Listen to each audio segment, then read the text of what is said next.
Hello বন্ধুরা, আজকে আবার চলে এসেছি তোমাদের কাছে একটা ভিডিও নিয়ে। কালকে হয়তো তোমরা বিষ্ণুপুর কালীবাড়িতে পুজো দিতে গেছিলাম, সেটার ভিডিওটা দেখেছো।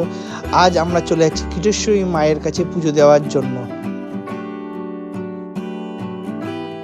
কিটেশ্বরী মন্দির যাওয়ার জন্য আমাদেরকে ভাগীরথী নদী পার হতে হবে। এইটা হলো ইচ্ছাগঞ্জ ঘাট। এই ঘাট পার হয়ে কিছুটা দূর গেলে কিটেশ্বরী মন্দির পৌঁছে যাব।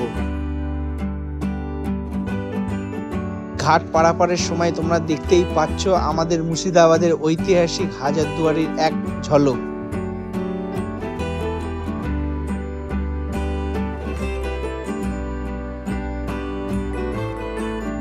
এই শীতের দিনে গঙ্গার ঘাট পারাপার হতে খুব ঠান্ডা লাগে, কিন্তু আজকে ওয়েদারটা খুব ভালো ছিল আর রোদ উঠেছিল বলে ঘাট পারাপার হতে আর দেখতে খুবই সুন্দর লাগছিল। একদিকে হাজারদুয়ারি আর ওয়েদার উপভোগ করতে করতে আমরা ঘাট পারাপার হয়ে গেলাম। তারপরে আমরা বেরিয়ে পড়লাম আবার গাড়ি করে কিটেশ্বরী মন্দির যাওয়ার জন্য। কিন্তু যেতে যেতে পরে দেখতে পেয়ে গেলাম জগৎবন্ধু ধাম। এটা হলো আমাদের এখানকার সবথেকে বড় জগৎবন্ধু ধাম।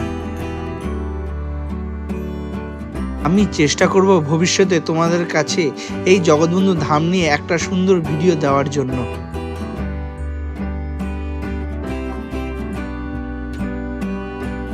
জগৎবন্ধু ধাম পার করেই একটু দূরে গিয়েই পড়ে যাবে ডাহাপাড়া ধাম রেল স্টেশন।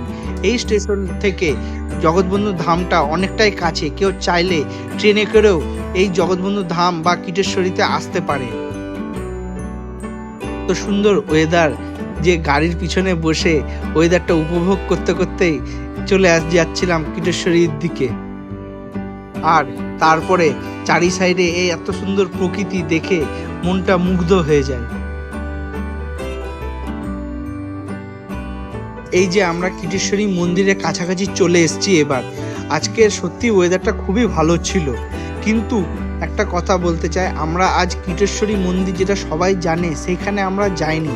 আমরা গিয়েছিলাম কিটেশ্বরী গুপ্ত মন্দির। এটাই হলো কিটেশ্বরী গুপ্ত মন্দির। বিশ্বাস করা হয় এটাই কিটেশ্বরী শক্তিপীঠের আদি এবং প্রকৃত অবস্থান।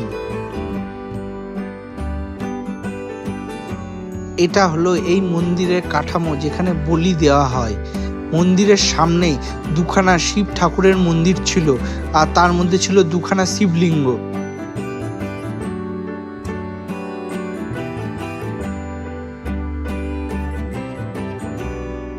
ভাগীরথী নদীর পথ পরিবর্তন আর বন্যার ফলে এই শক্তিপীঠটা মাটির নিচে গুপ্ত হয়ে যায়। তাই পরে এই শক্তিপীঠটাকে একটু দূরে আর একটা মন্দির করা হয়, যেটা এখনকার দিনে পুজো হয় কিটেশ্বরী মন্দির নামে।